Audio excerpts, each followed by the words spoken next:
This is Deep Creek. It falls rapidly out of a steep gorge on the edge of the Absaroka Mountains in southwestern Montana. Its water is as pure as any to be found on Earth. Its trout spend the long winters under ice. Deer, elk, moose, foxes, coyotes, bears, and mountain lions drink from it barely 10 yards from my house.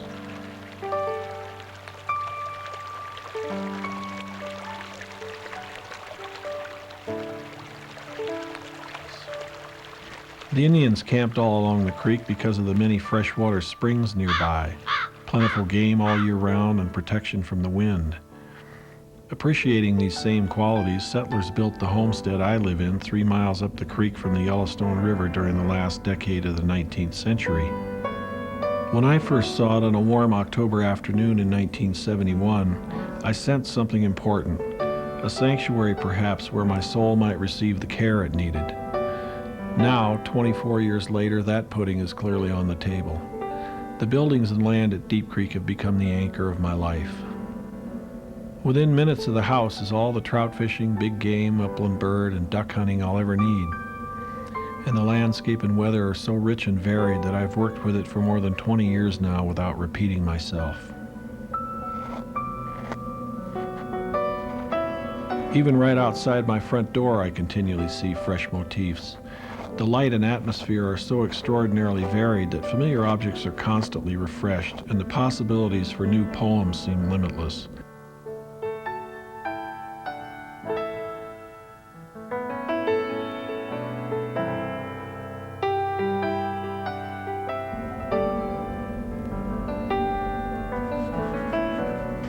The drawing I'm making here will be the only working note I'll need while making the lithograph to be called Winter Above Deep Creek.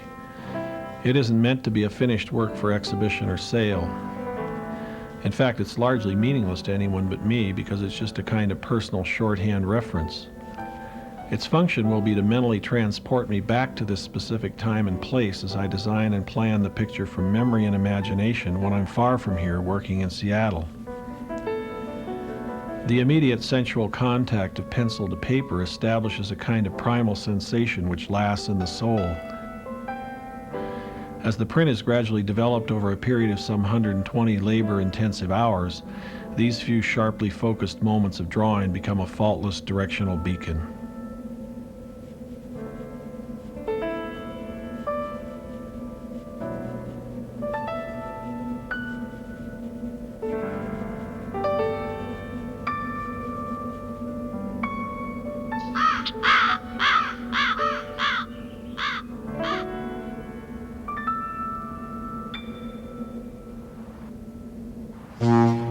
I first went to Seattle to learn lithography in the spring of 1982.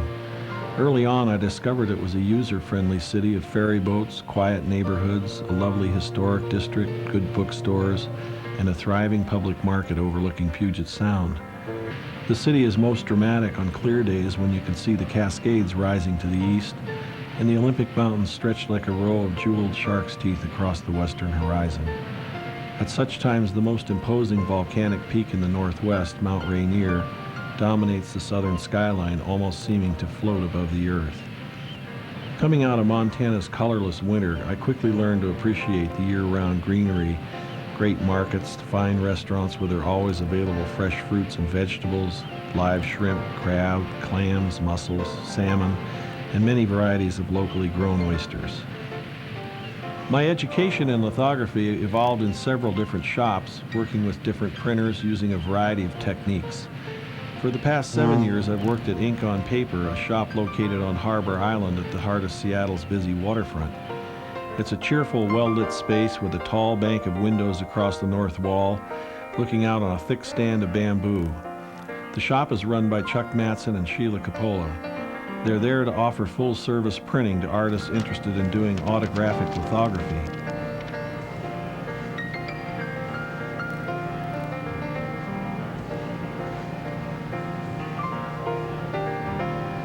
The first thing I do upon arriving to start a new print is translate my shorthand sketch into an actual-sized drawing. The sketch is only 5 or 6 inches square, whereas the lithograph will be 28 inches high by 22 inches wide. In this case, I'm going to draw the foreground elements on one sheet of paper and the background elements on another. Later, I'll juxtapose them to make one complete drawing. My first concern is the two-dimensional arrangement of the forms.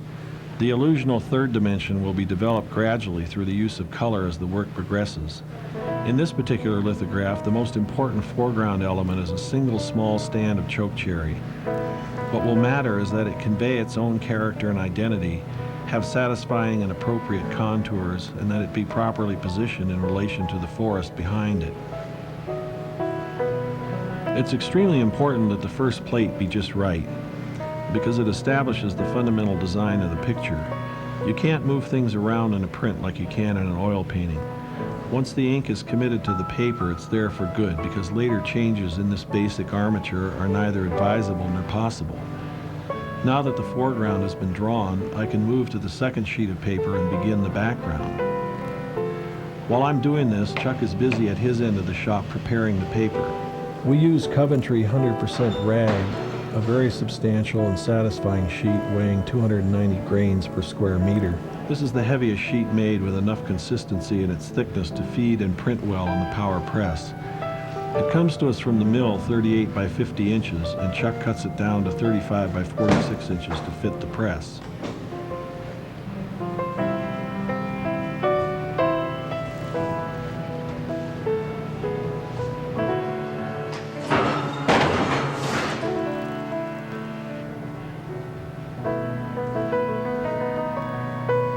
If I were working on a full format print, the finished size of it would be 34 by 45 inches. Since this print is much smaller than that, I'm going to position it near the bottom of the plate and center it. Here I'm indicating exactly what that position will be on a piece of mylar.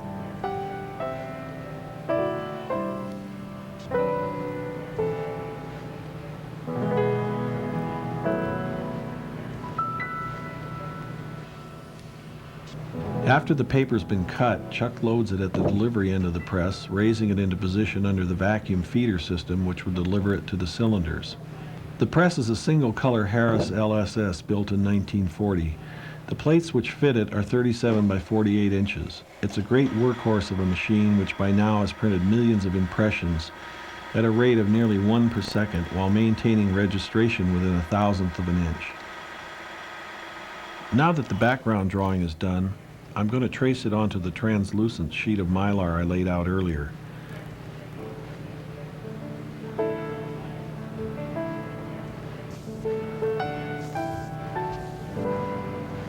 This material has a shiny side and a rough side which takes drawing materials beautifully.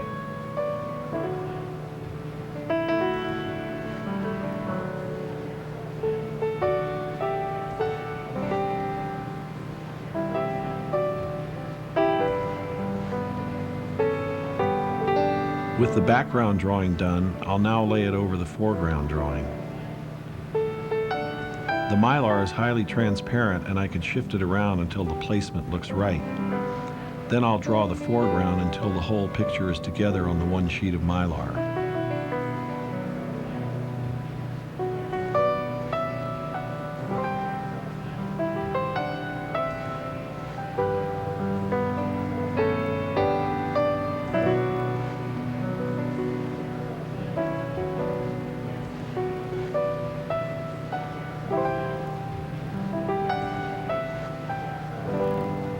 The plates we use are made of aluminum and are 12/1000ths of an inch thick. They come from the manufacturer taped two together with the drawing surfaces facing in, protected by heavy tissue paper. We buy these from a company called Takash Garfield in Albuquerque, New Mexico. This is the only firm in America still producing what are known as ball grain plates. Before graining, both sides of the plate are equally shiny. To produce a textured drawing surface on one side, the plates are placed on a table which is slightly adhesive so they will remain stationary during the procedure. To place the plates, the table is tilted so that the thousands of ball bearings are gathered on the low side. The vibrating mechanism is engaged and the ball bearings roll over the entire surface. A slurry of water and grit is introduced, and the action of this on the moving table results in a surface remarkably similar to the old stones. All lithography used to be done by drawing on heavy 3-inch thick pieces of limestone printed on flatbed presses. This technique is still used by some artists today. However, most print shops and ateliers now use metal plates rather than stone, even on traditional hand presses. On a power press, of course, flexible metal is the only option.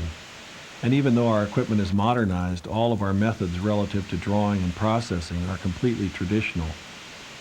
In fact, this ball graining technique is an adaptation of the age-old method of grinding stones for reuse by placing one on top of another, then rotating it with water and grit in between. The plates may be ordered in several different textures from fine to coarse, a result of different lengths of vibration. The medium grain seems to work best for me. After graining, the plates are moved along a conveyor system where they are washed clean, blown dry, and then packed for shipping.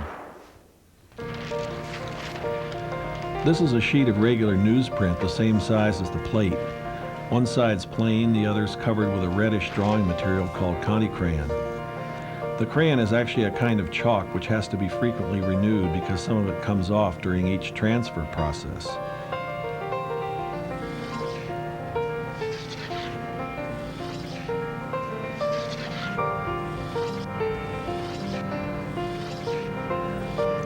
The newsprint is laid over the clean plate, crayon side down. The mylar on which the key drawing was made is then laid over that. It must be positioned carefully for the sake of good registration, then taped into place.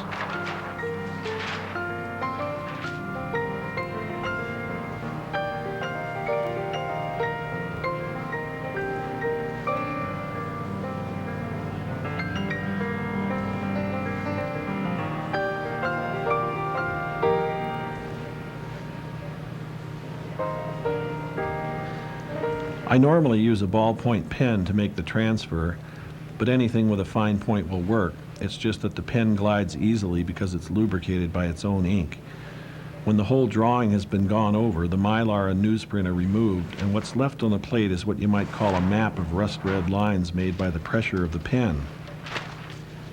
These lines will not reproduce. They're only a guide for the drawing to come. Before starting to draw directly on the plate, I mask out with gum the areas of the plate which have no image. This is most important with plates made with the spray gun, as we'll see later. However, I've made it a habit on all plates because it guarantees the ink will go only where it belongs.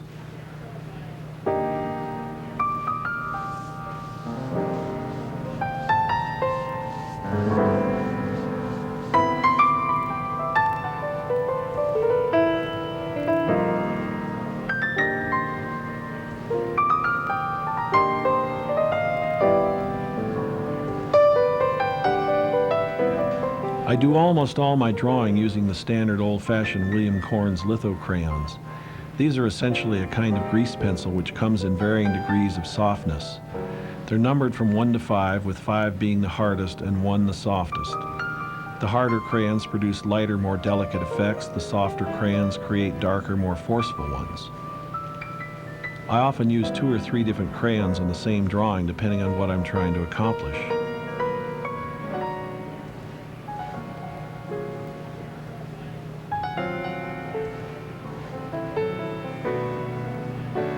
The crayon is to the lithograph what the paintbrush is to the painting.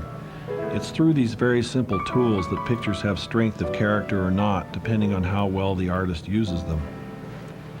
Bad drawing or painting is recognized by timidity, indecision, insensitivity, conventionality, and of course in the larger sense by the absence of soul and heart.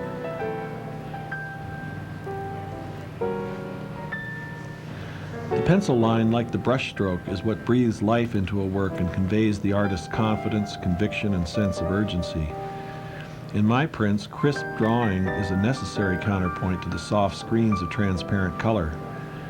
The nature of printing is that when ink is set onto paper, it's there indelibly. So even when covered by subsequent films of ink, my drawing always retains its uniqueness. In the end, it's the handwriting that says the print is mine.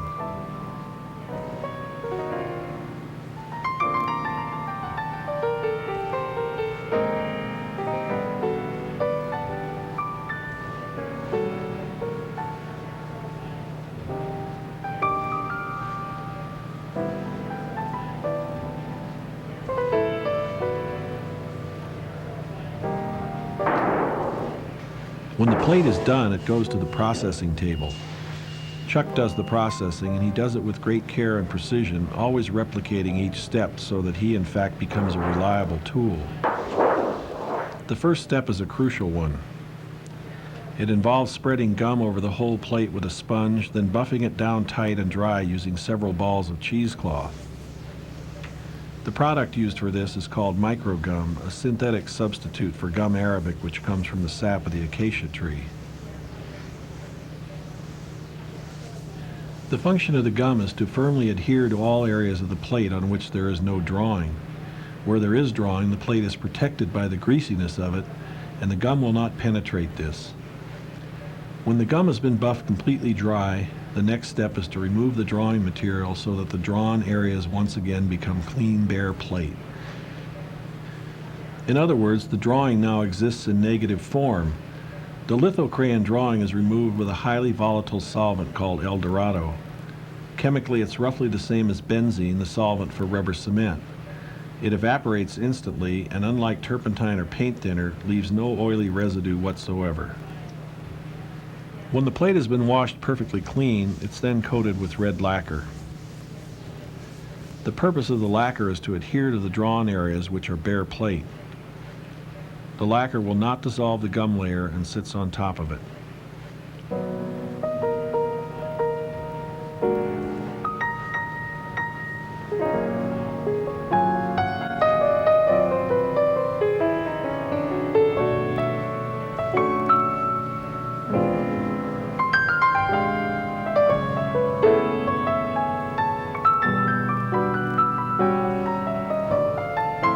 Lacquer's dry, a coat of liquid asphaltum is applied.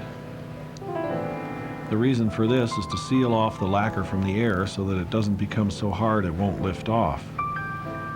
When the asphaltum is dried, the plate is ready to be installed on the press and is stable enough to sit for an indefinite period of time. When the plate has been mounted on the press and is ready to be inked up, Chuck will wash it with a wet sponge. This will release the underlying gum layer, which is water soluble, and in turn both the asphaltum and gum will be lifted off by the action of the rollers. At this point, only the lacquer which adhered to the plate where there was drawing remains.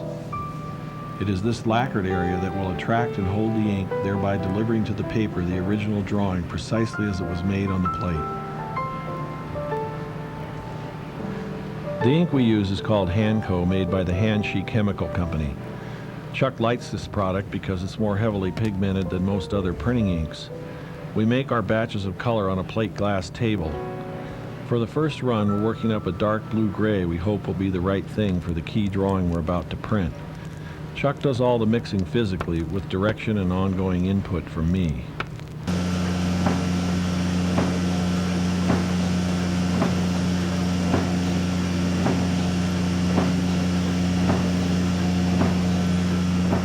When the first proof comes off the press, both Chuck and I carefully review it for color and position, and to make sure no unwanted extraneous marks are being transferred to the paper.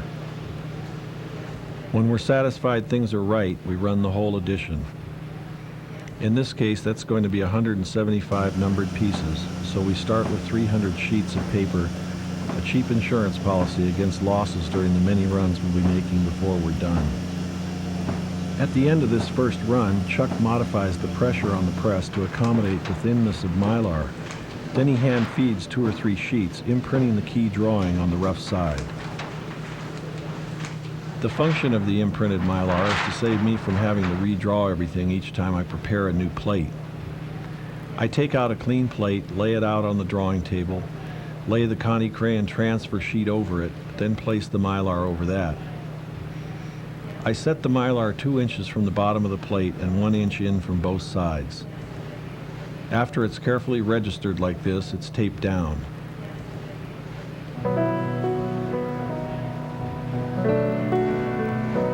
I make the transfer drawing the same as before using a ballpoint pen.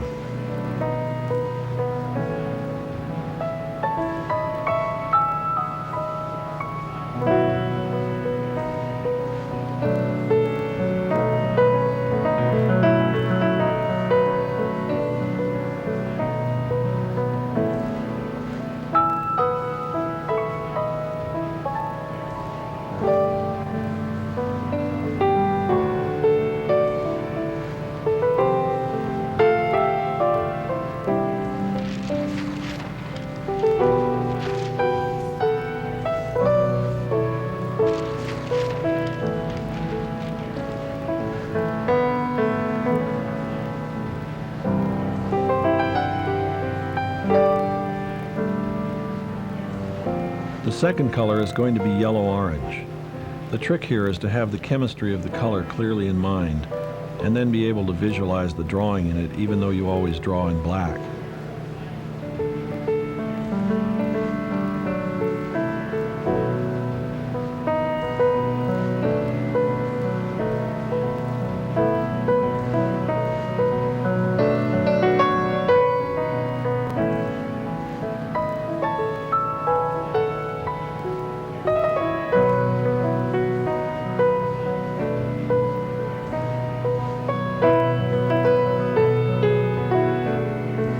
In addition to the crayon drawing at the bottom of the picture, I'm going to lay in a light spray screen of yellow over the whole picture plane. So again, I'm masking out the non-printing areas with gum.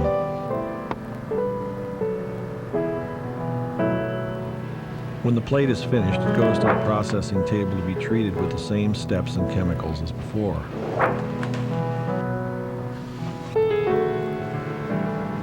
When we make our colors, we start with a mixture of opaque white and transparent base. Usually, as in this case, it's about half and half. However, there are times when we need a lot of transparency and other times when we want full opacity, so the percentages can be greatly varied depending on the desired effect. The pigments used in this second color are yellow and orange.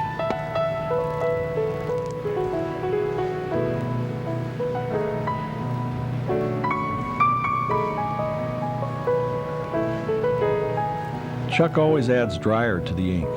The one he uses is called Grapho and is designed to dry from the inside out so that no wet ink can be trapped under a hardened skin. It appears brown, but it's actually colorless and dissolves completely into the ink.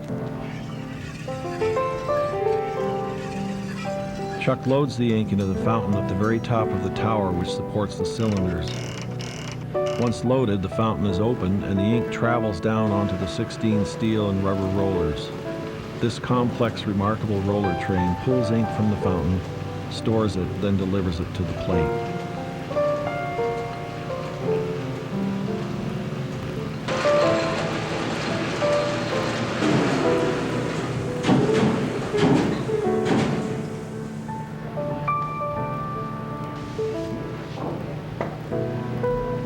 After the setup or make-ready sheets have gone through, once again we have to examine an addition proof for position and color.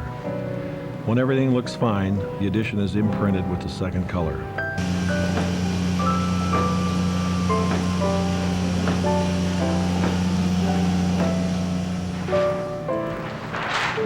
By now, toward the end of the first week of work, we probably have down 6 or 7 colors. The plate I'm making is going to introduce a cloud formation into the background area. This will be a good demonstration of how valuable the spray gun is in creating soft, atmospheric effects. Again, I carefully register the mylar over the Conte crayon transfer sheet and tape it into place.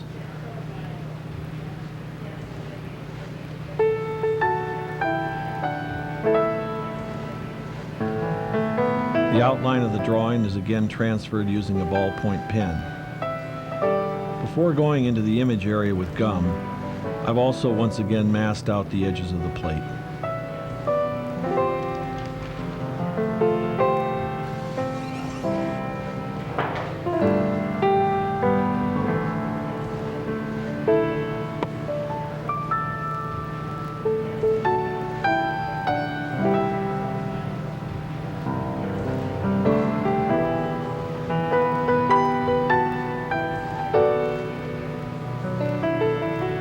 Using a small sable brush, I'm going to carefully gum out the areas where there will be no image.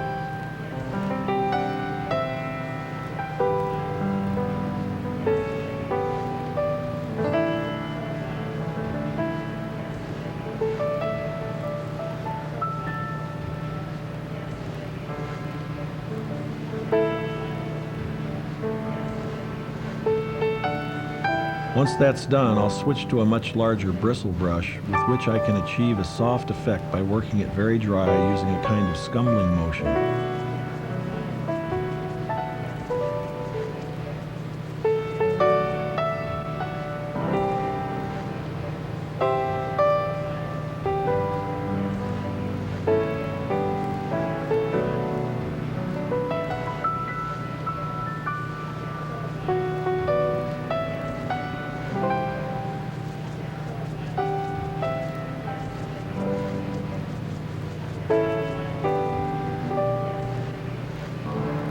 When this is finished, I go back to the wide masking brush and completely gum out all areas of the plate where there is to be no image.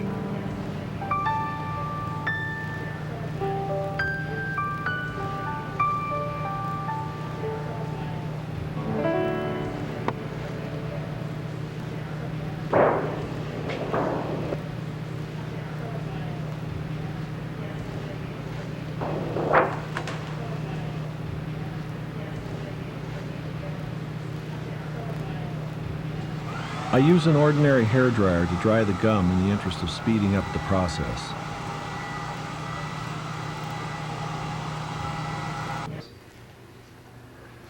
The air gun is a tool I never dreamed I would use when first starting lithography 14 years ago, but gradually I began to apply it, and today it's indispensable. It is simple, reliable, and consistent. The material we use in it is a French product called vernis noir, or black varnish. It has other uses in printmaking, but it works perfectly to lay down a fine organic screen of positive printing dots. As it comes from the manufacturer, it is a bit too thick to work properly, so I thin it with lithotine.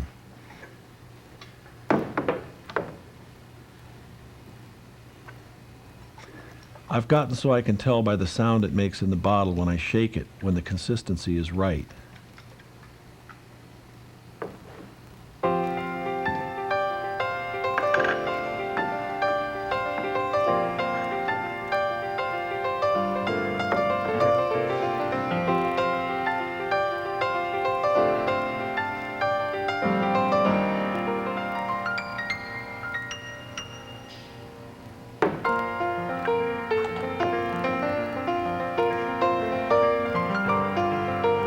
Frequently, when I spray a plate in which the density of dots on the finished plate is particularly critical, as it is in this case, I place clean sheets of white paper around the image area, and this gives me a clearer reading of the amount of dot structure I'm laying down. The compressor that powers the gun has gauges so you can change the pressure. The higher it is, the smaller the dots it creates, and the lower the pressure, the larger the dots. The gun can also be regulated with respect to the volume of spray it releases. 90% of the time, I use it wide open. During the actual spraying, I hold the gun far enough above the plate so my finished screen is fine and even with no discernible pattern. Our processing table has an exhaust system at the back of it, so the fumes are drawn away. Naturally, the spray is affecting the plate only in that area which is not protected by the gum.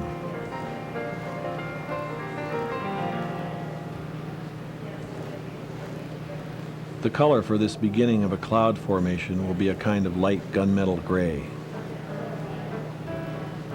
The press has two large cylinders which come in contact with one another. The bottom one does the actual printing while the top one supports the plate. The reason it's called offset printing is that the plate offsets the inked image onto the bottom cylinder, and then the bottom cylinder delivers it to the paper. This is why the image is not backward on the paper. In hand printing, whether on stone or metal, the printed image always appears the reverse of the original drawn one. Chuck loads the processed plate onto the top cylinder, starting with the bottom edge of it.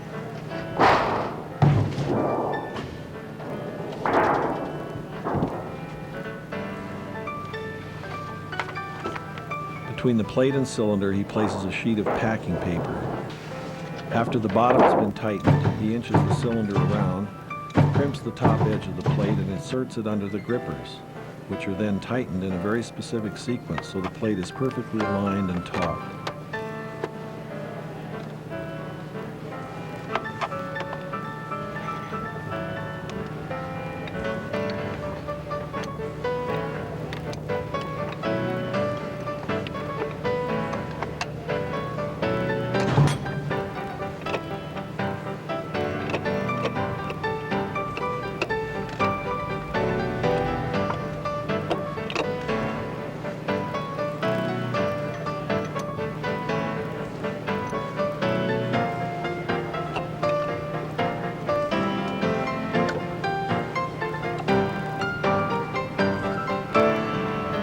He then taps the plate, both top and bottom, with the knuckle of his forefinger, and the sound tells him if the plate is properly secured.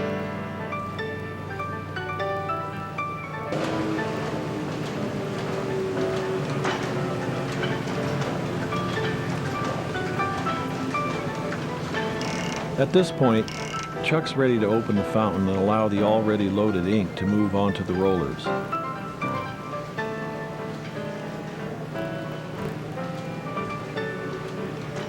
Just beneath the fountain is a row of keys which govern the amount of ink it releases. These keys are adjusted differently with each run based upon the information on the plate. Once the rollers are full, Chuck opens the plate with a wet sponge, drops the foam rollers, and inks up the plate. The 25 or 30 make-ready sheets are fed through, and then we're ready to again review an addition proof. Just a little bit, not much more than this one. No, I just cut.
Drop over that bright green there, drop over this, and lay some light spray up here. So I think that's about where we want to be color-wise, so let's leave it there.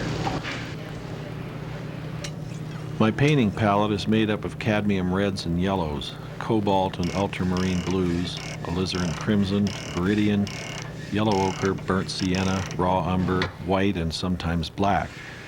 My printing palette is the same in principle, only simpler.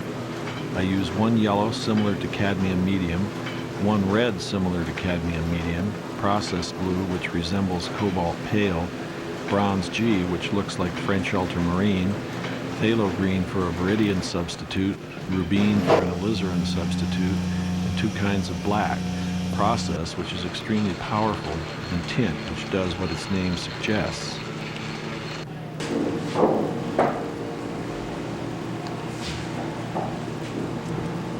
Okay, that's I don't see anything about position, a little bit of still a bit of green and red, that's fine. Stuff very in fact that makes it nicer, but now we've got, see this, now we've got that little bit of red drifted up here.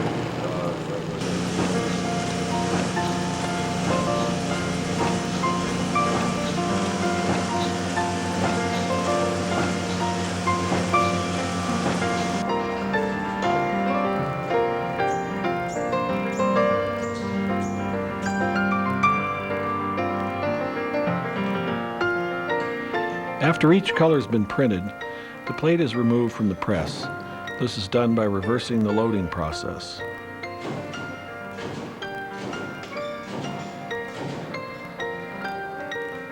The packing paper is used again and again, so it's set aside for that purpose.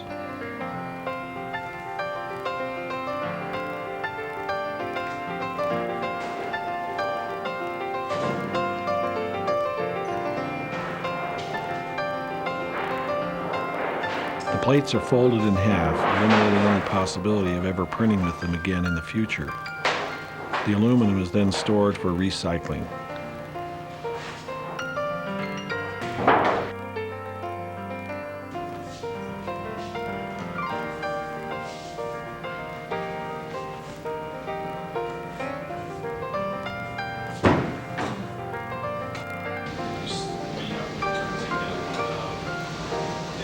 Quite a bit of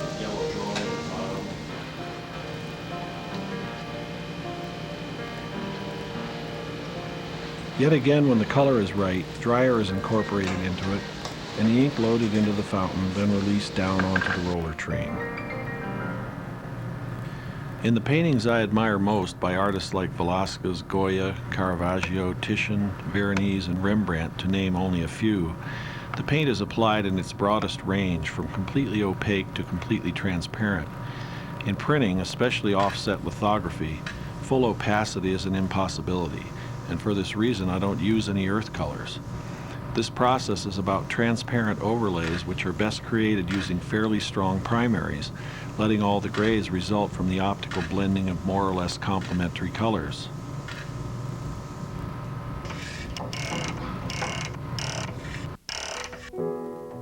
The Pressman, Chuck Matson, and I have been collaborating for about 12 years. I've always felt he seemed as much at home perched up on his press as the great winning cowboys do you see sitting on their horses at big western rodeos. Chuck first learned printing in his father's shop when he was just a young boy, and by now his genetic knowledge has been positively augmented by nearly 4 decades of printing ruled by respect for tradition, craftsmanship, and commitment to quality.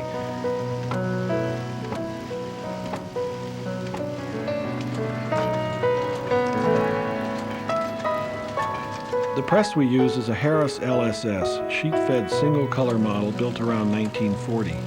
It's a hell for stout workhorse featuring a tower of 16 steel and rubber rollers and a vacuum-operated feeding system.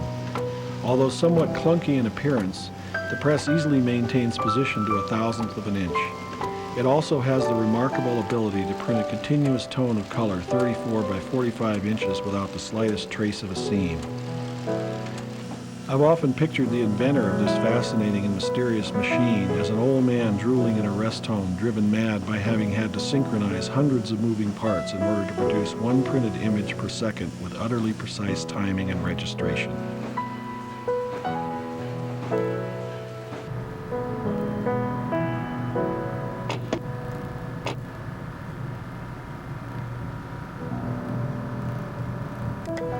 Between runs, the press has to be washed up. This involves the fountain on top and the rollers beneath it. Chuck once described printing as making a mess and cleaning it up, making another mess, then cleaning it up again. Precise and thorough cleanup is essential so that each new color prints pure and clear the way it was mixed, untainted by the one which came before it.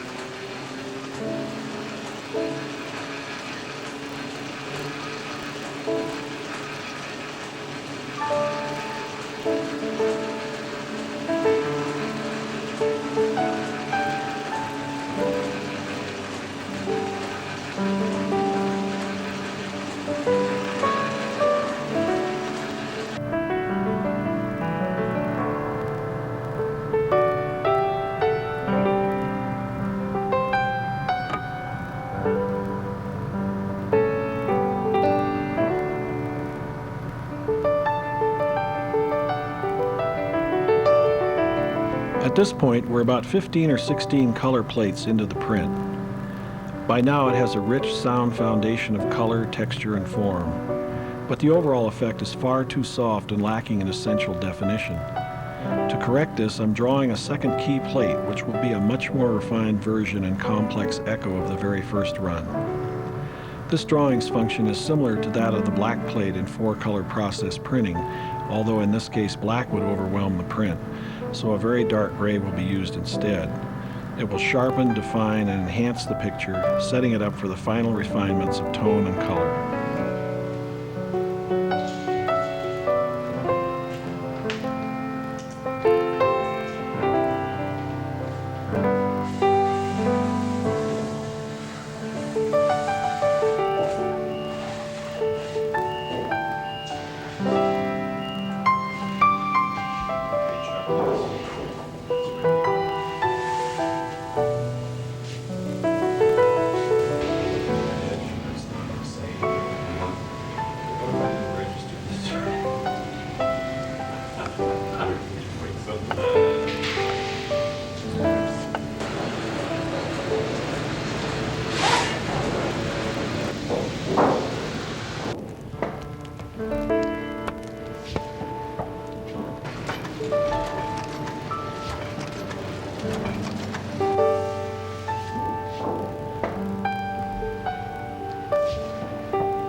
Okay, that looks good, Chuck. I mean, we got tremendous focus now.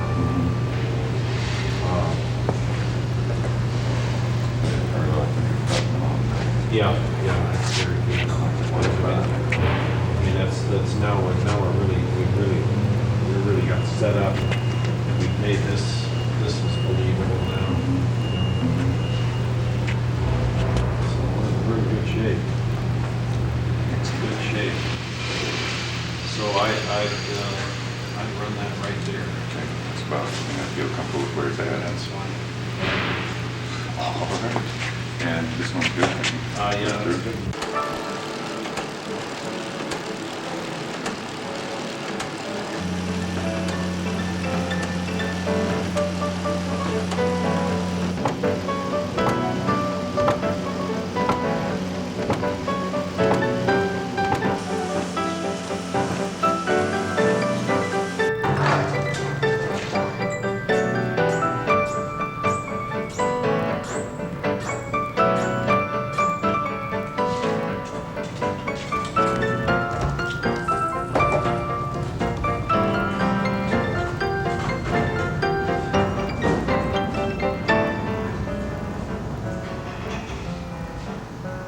Here we've mixed the color for the last run and Chuck taps it out for me to see. We made it using about 60% transparent base, 30% opaque white, and 10% processed blue, which is similar in hue to cobalt. The plate will be a light spray screen which will cover the whole surface with somewhat lighter density toward the bottom of the picture.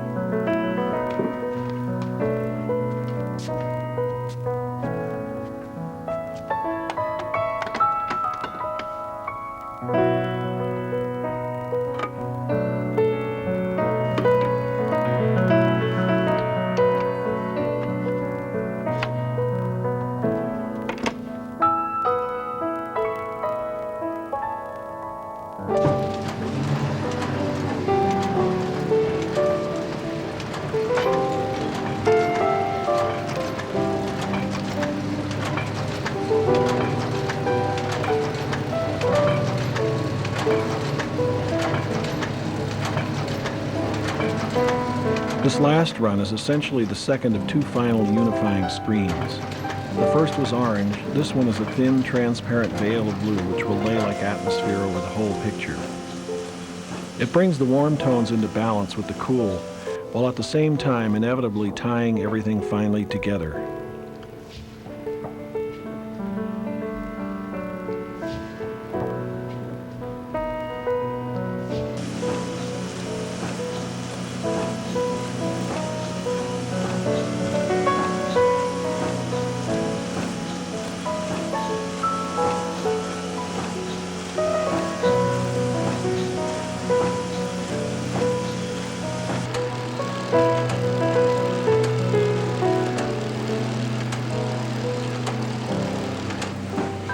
When seen through the magnifying glass called a printer's loop, the lithograph is a construct of millions and millions of random dots of color, some made by the spray gun, others by the crayons as they dragged across the plate's textured surface. If in the end the print required 27 plates to finish it, then these dots will be visible as 27 different colors. For the most part, these irregular marks will be made up of fairly intense primary or secondary colors, so that even though the final result may be quite soft and gray to suit the motif, the work has a fundamental optical vibrancy to it which gives it an inner life capable of seducing the viewer in a way he or she need not even be aware. Now the finished print must be cut down to ready it for the tearing procedure. We've been working with full-size press sheets 35 by 46 inches on which the image was centered. Using the big Harris cutter, Chuck will trim the sheet down to 23 by 29 inches. From there they go to Sheila, who curates them by making sure the edition proofs are uniform and damage-free. We've been working with about 300 press sheets as protection against losses due to production problems. This print is in an edition of 175, so once Sheila has the necessary good pieces culled out, she destroys the rest. The finished size of this print is 22 inches wide by 28 inches high. Sheila will tear a ½ inch off each side to arrive at this dimension. To do this, she uses a template of her own device into which she places each proof one by one face down. Using a heavy metal straight edge, she briskly tears them down to proper size, in the process creating beautifully deckled edges. When the edition has been torn, I number and sign each proof. It's my custom to draw the monogram in place of a full signature, just as I do on my paintings.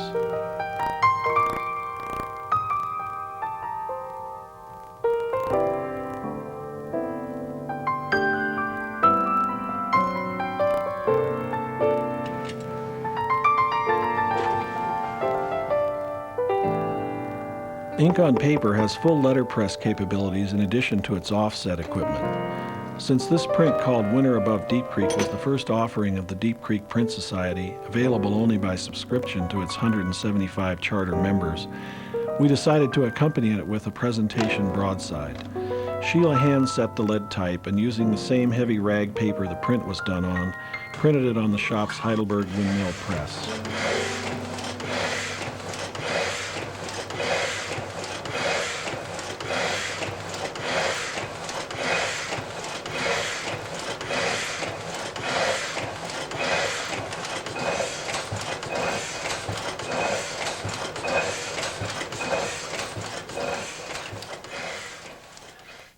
When the print is finally finished after 120 or maybe even 150 hours of hands-on work spread out over 2 or 3 months, it has to be brought out into the public domain. The first reason why is a purely practical one. Working the way I do is a costly process, and at the end of it there is accumulated an inevitable stack of bills which must be paid. Hopefully the print worked out well enough to pay for itself and then some. It's a question of balance. Exhibitions like this one at the Kimsey Miller Gallery in Seattle expose the work to thousands of potential buyers. I love this painting. Look at the line. It looks like... The second reason why an audience must be engaged is that this completes the cycle of creation. The artist brings to bear his vision, and if it's a true one, it starts in his heart and moves outward from there. When done, he has produced a half circle. The other half exists inside the individual viewers, and as each considers the work before him or her, they apply to it their half, thereby creating the whole resolution. Is that where he lives? Or near there? Deep Creek? Months have passed, during which time I have tried to coax something warm and sensual and alive out of 10,000 pounds of steel gears, cylinders, ratchets, and switches, a machine which could easily maim or even kill you if you failed to respect it. The well is empty, and it's time to go back to the source and refill it. The source, naturally, is Deep Creek, itself the most specifically valuable locale in my world, but by logical extension it's all of Montana, perhaps even all of what's still intact throughout the entire West. The human soul needs the natural world and the solitude which goes with it. This is where I find it.